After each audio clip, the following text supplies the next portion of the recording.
How do you negotiate marital assets in a separation agreement? Imagine dividing a big puzzle into two pieces that fit just right. That's what negotiating marital assets in a separation agreement is all about. It's a process where both spouses work together to decide who gets what from everything they've accumulated during their marriage. Usually, they do this with some help from lawyers to make sure everything is fair and clear. The goal is to create a legal document that spells out exactly how property and debts will be split, so there are no surprises later. This helps keep things peaceful and gives both sides certainty about their future. First, it's important to know what counts as marital assets and what doesn't. Marital assets are things like the family home, cars, bank accounts, retirement savings, and valuables bought during the marriage. Separate property includes assets owned before marriage, inheritances, or gifts received by one spouse alone.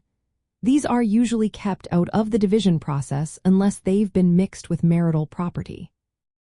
The process starts with full financial disclosure. Both spouses need to share all details about their assets and debts honestly. This step is key because hiding something can cause problems or even make the agreement invalid. After sharing, they work with their lawyers to identify which assets are marital and which are separate. This clear categorization helps avoid confusion later. Next comes the principle of equitable distribution. This means dividing assets fairly, but not necessarily equally. Factors like how long they were married, each person's financial situation, contributions like homemaking, and future needs are considered.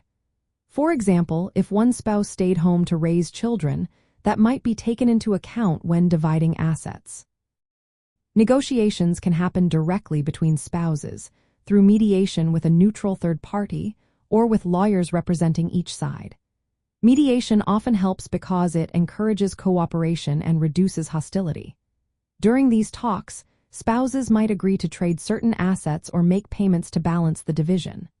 For example, one might keep the family home, while the other receives more retirement savings. Once they agree on the terms, they put everything into a written separation agreement. This document details how each asset and debt will be handled. It also covers related issues like spousal support, child custody, and insurance. Both spouses sign the agreement, often in front of a notary, to make it official and enforceable. Getting legal advice during this process is very important. Lawyers ensure the agreement follows local laws and protects each person's rights. A well-made separation agreement can prevent future conflicts and serve as a clear plan as both move forward separately.